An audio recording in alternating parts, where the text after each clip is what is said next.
यह कहानी पूर्ण रूप से काल्पनिक है और केवल मनोरंजन के उद्देश्य से बनाई गई है।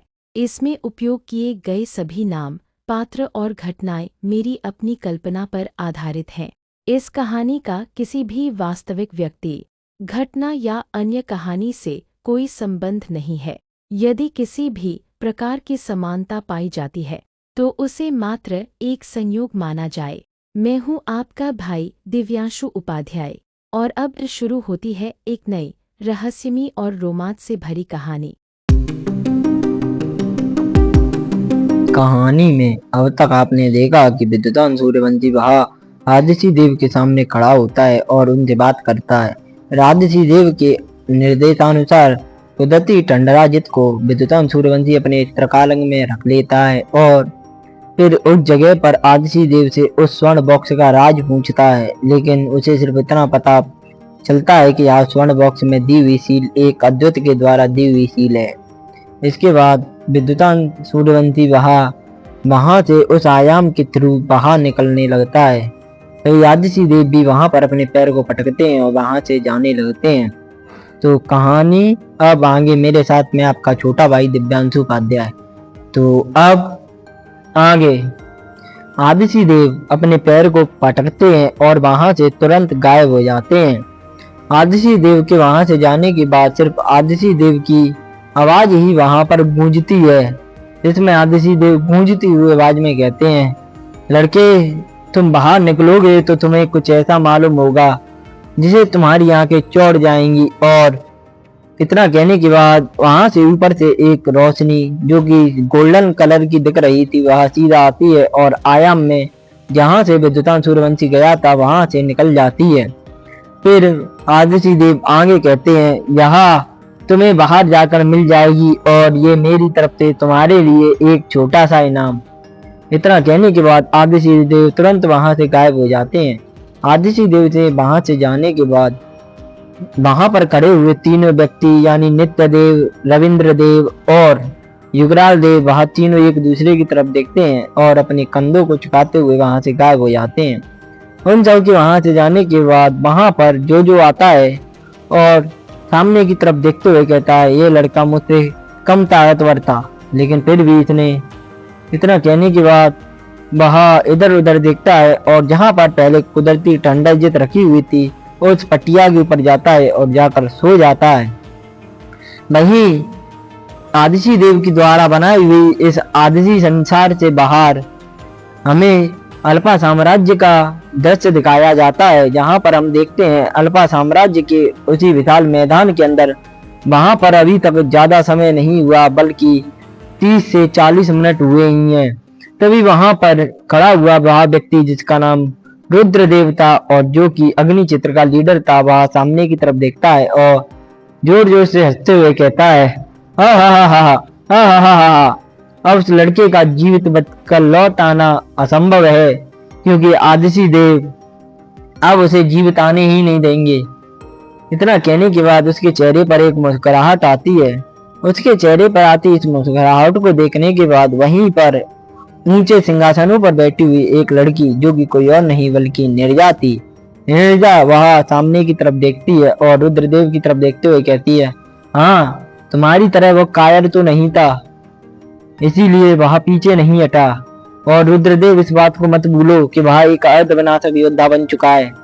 इसका मतलब साफ है कि अगर वह चाहे तो तुम्हारे पूरे के पूरे अग्नि चित्र को तबाह कर सकता है। निर्जा की इस बात को सुनने के बाद रुद्रदेव जो जोर जोर से हंस रहा था उसके चेहरे पर एकदम शांति आती है और उसकी हंसी तुरंत गायब हो जाती है और वह हड़बड़ा जाता है। फिर एक पल के लिए उसके चेहरे के ऊपर एक खौफ दिखाई देता है।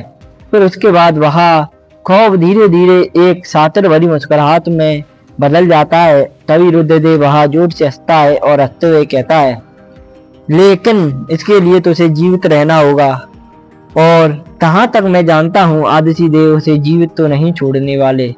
रुद्रदेव की इस बात को सुनने के बाद निर्जा, उसका चाचा और अल्फा साम्राज्य का लीडर वह तीनों से देखने लगते हैं। तभी अल्फा साम्राज्य का लीडर वह अपनी जगह पर खड़ा होता है और सामने की तरफ देखने लगता है। सभी लोग जो कि अल्फा साम्राज्य के सैनिक, सेनापति, मंत्री जो भी थे वहां सभी अपने लीडर के कुछ बोलने का इंतजार कर रहे थे। तभी वह लीडर एक लंबी और गहरी सांस लेता है और लंबी और गहरी सांस लेने के बाद वह कहता है, जैसा कि हमने शर्त रखी थी, जो भी इस प्रतियोगिता को जीतेगा नीरजा का विवाह उसी से होगा।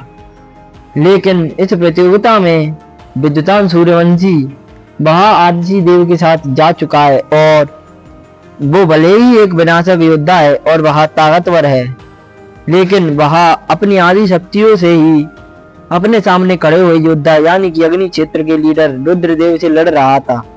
इसीलिए इसका मतलब साफ है कि इन दोनों में से कोई भी नहीं जीता। इसीलिए नीरजा का विवाह रुद्रदेव के साथ होगा। इतना कहने के बाद वह सामने की तरफ देखता है। तभी रुद्रदेव वह जोर जोर से हंसता है और हंसते हुए कहता है, और है कोई माई का लाल जिसने अपनी माँ का दूध पिया हो जो मुझे रोकने की हिम्मत करे। इतना कहने के बाद वह जोर जोर से हंसने लगता है। तभी रुद्रदेव इतना कहने के बाद आगे बढ़ता है और उस ग्राउंड से निकलकर जाने ही वाला होता है। तभी वहां पर अल्फा साम्राज्य के ऊपर आसमान में चटचटाहट होती है और आसमान बीच से फट जाता है। जैसे ही आसमान फटता है वहां पर एक जोरदार धमाका होता है। तभी उस आसमान के अंदर से एक लड़का वह हवा में चलता हुआ निकलता है और अल्फा साम्राज्य के आसमान में खड़ा था। वह लड़का कोई और नहीं बल्कि सूर्यवंशी साम्राज्य का लीडर विद्युतान सूर्यवंशी था। तभी विद्युतान वह अपनी कातलाना नजरों से सभी लोगों को देखने लगता है और उसकी नजर सीधी जाकर अपने सामने खड़े हुए रुद्रदेव पर रुकती है।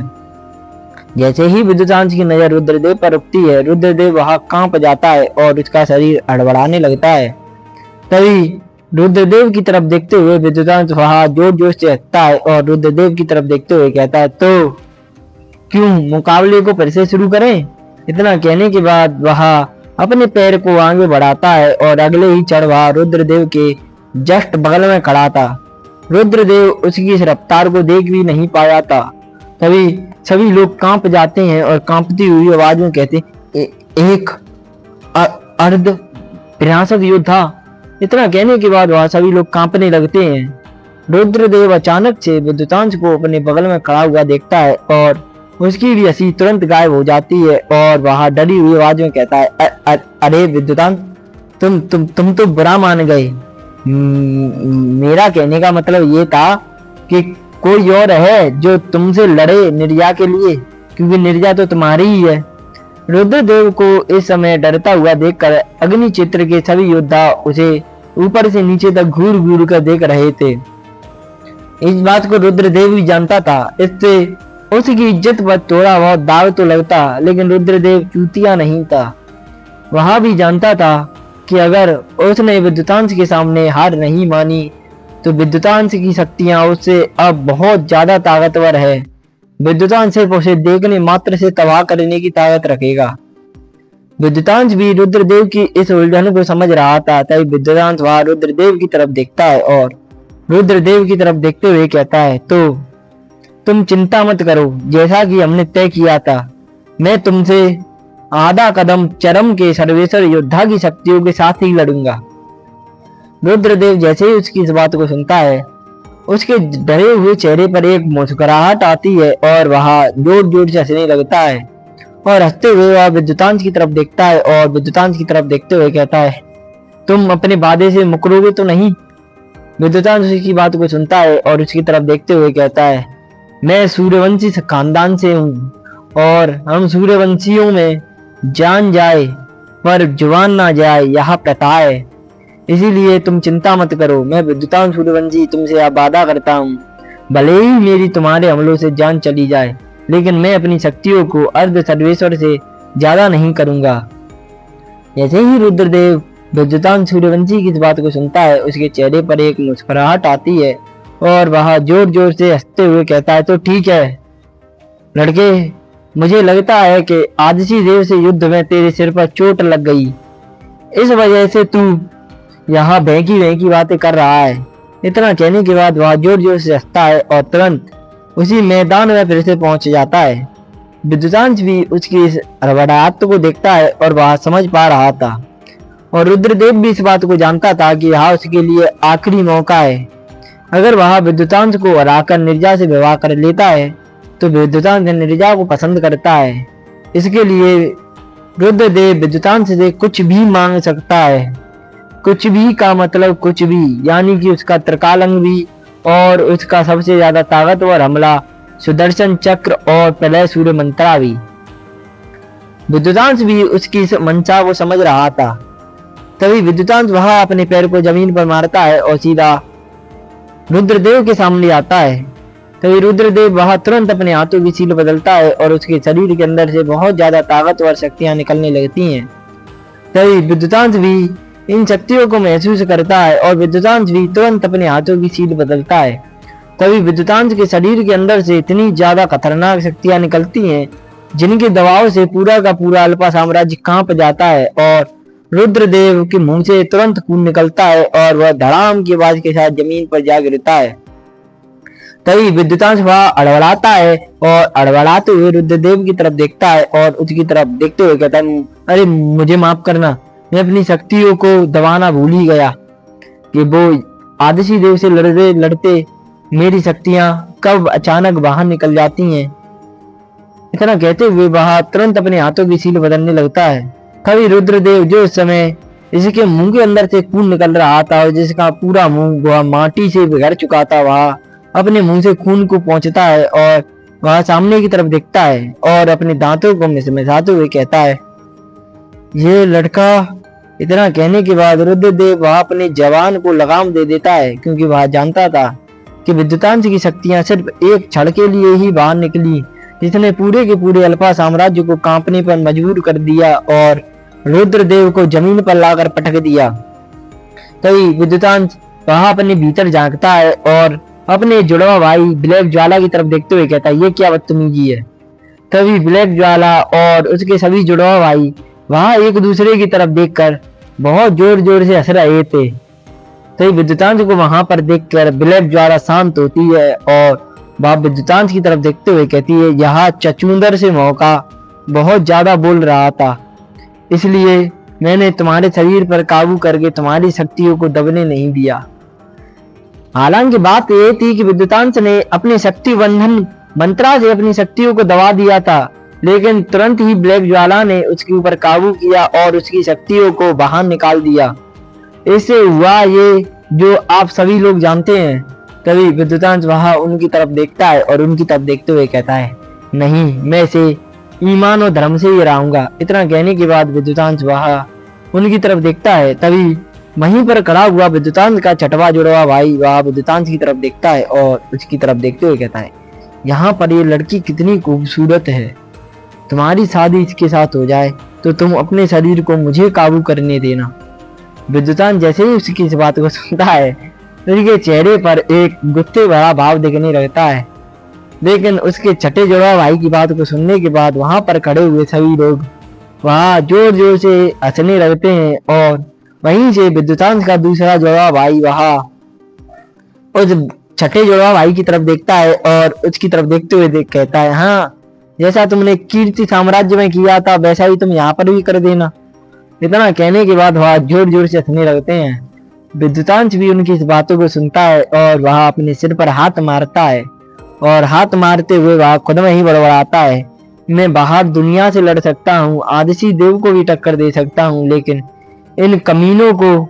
इतना कहने के बाद वह उन सभी की तरफ देखता है और उसके चेहरे पर भी एक मुस्कुराहट आ जाती है। जिसके बाद विद्युतांश वह हंसी रहा था, तभी विद्युतांश को एक आवाज सुनाई देती है, क्या हुआ लड़के, तुम अपनी बात से मुकर तो नहीं रहे। विद्युतांश तुरंत अपने शरीर के ऊपर काबू करता है और सामने की तरफ देखता है तो देखता है कि यह बात उससे किसी और ने नहीं बल्कि रुद्रदेव ने कही। विद्युतांश उसकी इस बात को सुनता है और उसकी तरफ देखकर जोर जोर से हंसता है और जोर जोर से हंसते हुए कहता है, क्यों नहीं। इतना कहने के बाद विद्युतांश वह अपने हाथों की सील बदलता है और चिल्लाकर कहता है, शक्ति बंधन मंत्रा। उसके इतना कहते ही उसके जो भयावह शक्तियां जिनसे पूरा का पूरा अल्पा साम्राज्य कांप रहा था वह शक्तियां दबने लगती हैं और देखते ही देखते वह एक आधा कदम चरम के सर्वेश्वर योद्धा के बहुत ज्यादा करीब पहुंच जाता है। विद्युतांश की इन शक्तियों की घटत को देखने के बाद रुद्रदेव वहां विद्युतांश की तरफ देखता है और विद्युतांश की तरफ देखते हुए कहता है, मुझे तुमसे यही उम्मीद थी। इतना कहने के बाद रुद्रदेव वहां सामने की तरफ देखता है और बिना किसी बकवास के अपने पैर को जमीन पर मारता है। फिर वह हवा को चीरता हुआ सीधा विद्युतांश की तरफ बढ़ने लगता है। विद्युतांश उसे इतनी ज्यादा ताकतवर रफ्तार में अपनी तरफ आता हुआ देख ही रहा था। तभी विद्युतांश वह तुरंत अपने हाथों की सील बदलता है और चिल्लाकर कहता है, थंडर पंच। उसके इतना कहते ही उसके शरीर से बिजलियां उसके हाथों में इकट्ठा होती हैं और सीधा जाकर रुद्रदेव से जा टकराती हैं। रुद्रदेव फिर से अपने हाथों की सील बदलता है और चिल्लाकर कहता है, अग्नि कवच। उसके इतना कहते ही अग्नि कवच आकर थंडर पंच को रोक देता है, लेकिन इससे वहां दोनों योद्धा अपनी अपनी जगह से दो दो कदम पीछे हट जाते हैं। तभी रुद्रदेव वहां विद्युतांश की तरफ देखता है और उसकी तरफ देखते हुए कहता है, तो जैसा कि इस युद्ध को बढ़ाने में कोई फायदा नहीं है, हम एक एक हमले की खेलेंगे। मैं भी तुम पर एक हमला करूंगा और तुम भी मुझ पर एक ही हमला करना, लेकिन शर्त ये होगी कि उस हमले में यह अल्फा साम्राज्य तबाह ना हो, और एक शर्त यह भी होगी कि उस हमले का इस्तेमाल तुमने पहले कभी भी यहाँ पर ना किया हो। विद्युतांश उसकी इस बात को मानता है और सुनता है, फिर वह उसकी तरफ देखते हुए कहता है, ये कैसे हो सकता है। तभी रुद्रदेव वह विद्युतांश की तरफ देखता है और उसकी तरफ देखते हुए कहता है, क्यों? विद्युतांश सूर्यवंशी डर गया। विद्युतांश उसकी इस बात को सुनता है और उसकी तरफ देखते हुए कहता है, तुम मुझे उकसाने की कोशिश कर रहे हो। वहां रुद्रदेव विद्युतांश की इस बात को सुनता है और जोर जोर से हंसते हुए कहता है, यहाँ तो अपना अपना मानना है बस। विद्युतांश उसी की बात को सुनता है और विद्युतांश के चेहरे के ऊपर एक गंभीर भाव दिखने लगते हैं। तभी रुद्रदेव वहां अपने पैर को जमीन पर मारता है और विद्युतांश की तरफ देखते हुए कहता है, तो जैसा कि तुमने कहा कि तुम्हारे सूर्यवंशी खानदान में और तुम्हारे खून में जो वचन निभाने की प्रथा है उसे निभाओ। इतना कहने के बाद रुद्रदेव वहां अपने हाथों की सील बदलने लगता है। उसके हाथों की सील बदलते ही रुद्रदेव के शरीर के अंदर से आग से बनी हुई 4 मूल तत्व शक्तियां बाहर निकलती हैं और रुद्रदेव के वहां चारों तरफ घूमने लगती हैं और रुद्रदेव के सिर के ऊपर कुछ निशान दिखने लगते हैं। तभी रुद्रदेव वहां विद्युतांश की तरफ देखता है और हंसते हुए मुस्कुराने लगता है और वह खुद में बड़बड़ाते हुए कहता है, जैसा कि मैंने इसके सामने शर्त रखी है, जो हमला कभी इस्तेमाल इसने ना किया हो, इसका मतलब साफ है, यहाँ अपने सुदर्शन चक्र और प्रलय सूर्य मंत्रा का इस्तेमाल नहीं करेगा। और इन दोनों हमलों के अलावा इसके पास पशुपतिनाथ का वह हमला है, लेकिन वह हमला भले ही ताकतवर है, लेकिन मेरे इस हमले के सामने तो वह कुछ नहीं। क्योंकि रुद्रदेव को विद्युतांश के सिर्फ सुदर्शन चक्र और प्रलय सूर्य मंत्रा से ही डर लगता था, क्योंकि रुद्रदेव जानता था कि विद्युतांश के पास यही 2 ऐसे हमले थे जो पूरी की पूरी दुनिया को हिलाने की ताकत रखते थे। क्योंकि उसने सुदर्शन चक्र और प्रलय सूर्य मंत्रा के बहुत सारे हमले देखे थे। उसने देखे थे कि विद्युतांश सूर्यवंशी ने सुदर्शन चक्र के प्रहार से एक पूरे के पूरे साम्राज्य को तबाह कर दिया और उसने अपने प्रलय सूर्य मंत्रा के प्रहार से पूरे के पूरे महेश्वर साम्राज्य को तबाह कर दिया। इसीलिए उसने अल्फा साम्राज्य को तबाह न करने की शर्त रखी, क्योंकि युद्धार्देव भली भांति इस बात से परिचित था कि विद्युतांश सूर्यवंशी का प्रलय सूर्य मंत्रा वह इतना ज्यादा ताकतवर है कि वह जो रुद्रदेव इस समय हमला करने वाला है उसे रोकने की ताकत रखता है। और जहां तक रुद्रदेव इस बात को भी मानने से इनकार नहीं कर सकता था कि अगर विद्युतांश ने अपने प्रलय सूर्य मंत्रा का इस्तेमाल किया तो उसका जो हमला है वह पूर्णतः तबाह हो जाएगा। क्योंकि रुद्रदेव भी इस चीज को भली भांति जानता था कि सुदर्शन चक्र और प्रलय सूर्य मंत्रा यह बहुत ज्यादा ताकतवर हमले थे। और उसने सुदर्शन चक्र के बारे में तो सुना था कि उसने एक बार महेश्वर साम्राज्य के भूतपूर्व महाराज को जान से मार दिया था, और प्रलय सूर्य मंत्रा के बारे में उसे कुछ नहीं मालूम था। और यहाँ एक प्राचीन जानवर था और जानवरों की उम्र हजारों सालों से ज्यादा होती है। तो इसका मतलब साफ था कि अगर उसने इतने हजारों सालों में उस चीज को नहीं सुना है तो मतलब साफ है कि वह बहुत ज्यादा प्राचीन और रेयर टाइप की मंत्रा है। इसीलिए उसने विद्युतान सूर्यवंशी के सामने पहले यह शर्त रख दी थी कि वह किसी ऐसे हमले का प्रयोग नहीं करेगा जिससे अल्पा साम्राज्य तबाह होने की कगार पर आए। विद्युतांश उसी बात को समझ रहा था और उसकी चालाकी को समझ रहा था। तभी विद्युतांश वहां रुद्रदेव की तरफ देखता है। इस समय रुद्रदेव के चेहरे के ऊपर एक साकर भरी मुस्कुराहट थी और उसके चेहरे के ऊपर एक बहुत ज्यादा ताकतवर और होने का गुरूर दिखाई दे रहा था, क्योंकि वह विद्युतांश सूर्यवंशी के सामने कुछ भी नहीं था। लेकिन इस समय वहां चरम के सर्वेश्वर से आधा कदम दूर और विद्युतांश सूर्यवंशी चरम के सर्वेश्वर से एक कदम दूर था। मतलब उन दोनों की शक्तियों के बीच अब भी आधे कदम का फासला था और आधे कदम का मतलब तो बहुत ज्यादा शक्तियां हो गई।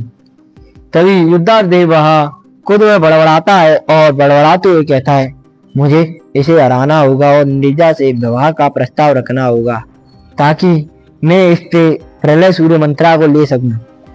रुद्रदेव के मन में साफ साफ लालच प्रलय सूर्य मंत्रा को हत्याने का था और वहां इस बात को भली भांति जानता भी था कि वहां अपनी ताकत के दम पर तो अब विद्युतांश से प्रलय सूर्य मंत्रा को छीनना तो दूर, छूने की भी औकात नहीं थी।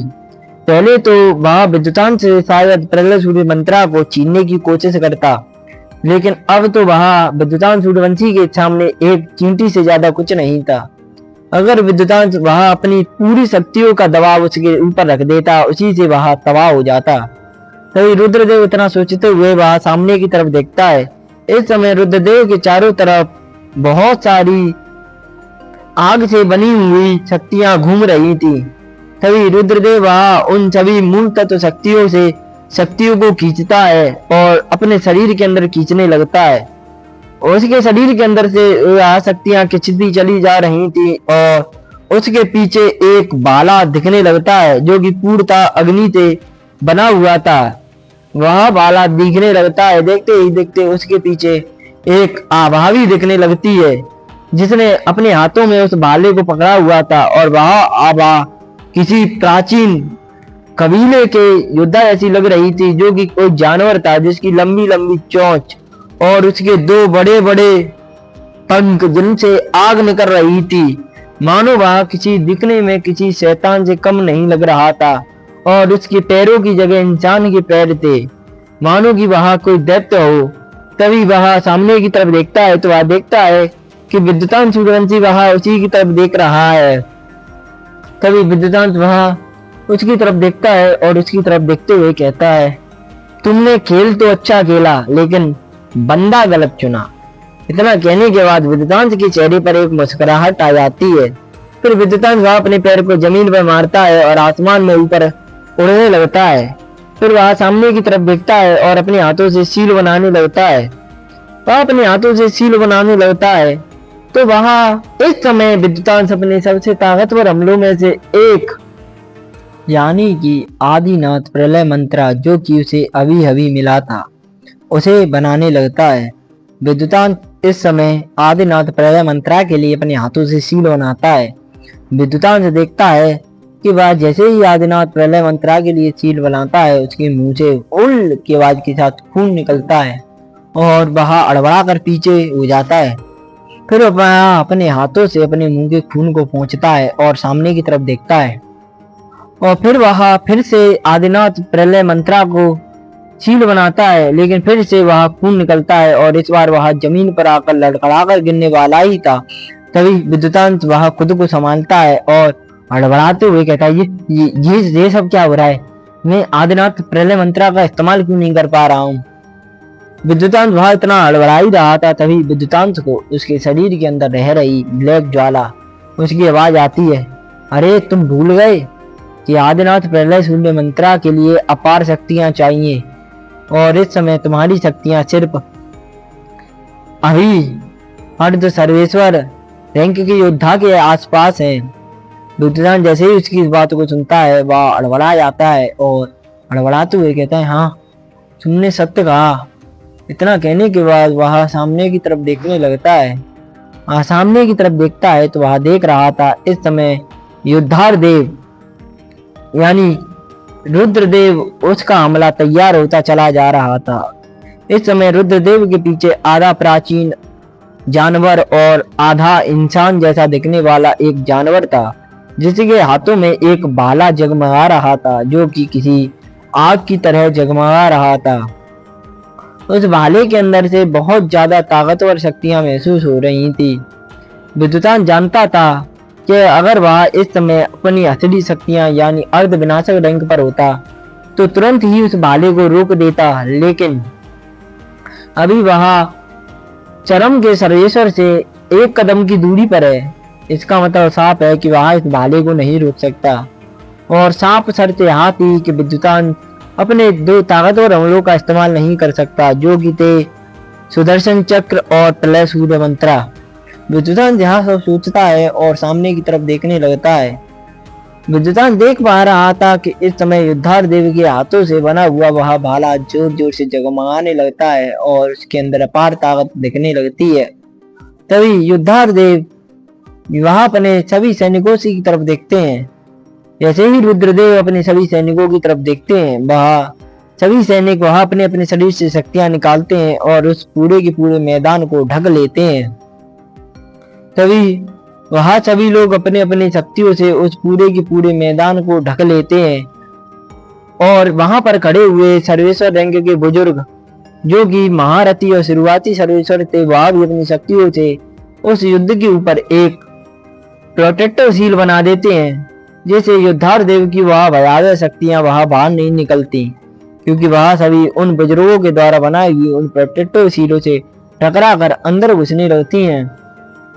तभी विद्युतान वहां सामने की तरफ देखता है और अब इस समय विद्युतान जी के चेहरे के ऊपर ऐसा डर दिखाई दे रहा था कि मानो वह किसी शेर के सामने खड़ा है और वह इस समय इतना निहत्था है कि वह बचा भी नहीं सकता।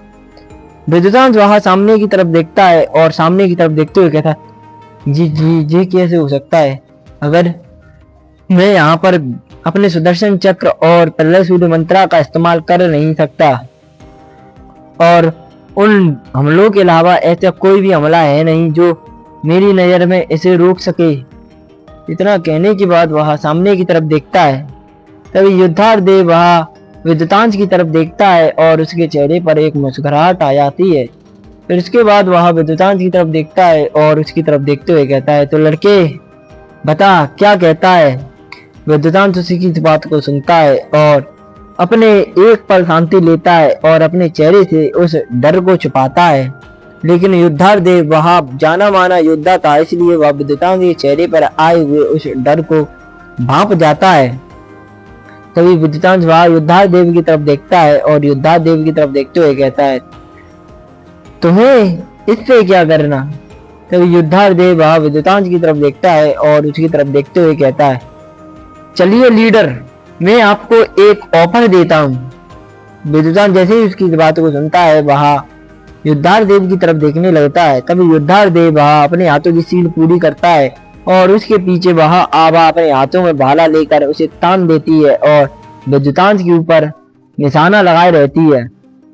तभी युद्धार देव वह विद्युतांश की तरफ देखते हुए कहता है, देखिए ना ही मुझे यह लड़की निर्जा चाहिए। इतना कहने के बाद वह नीरजा की तरफ देखता है और फिर अपनी नजर फिर से विद्युतांश की तरफ करते हुए कहता है, और ना ही मुझे कुछ भी चाहिए, बस मुझे ज्यादा कुछ नहीं चाहिए, बस मुझे आपसे छोटी सी बहुत छोटी चीज चाहिए। विद्युतांश उसकी तरफ देखता है और उसकी तरफ देखते हुए कहता है, क्या त्रिकालन? इतना कहने के बाद विद्युतांश के चेहरे पर एक मुस्कुराहट आती है।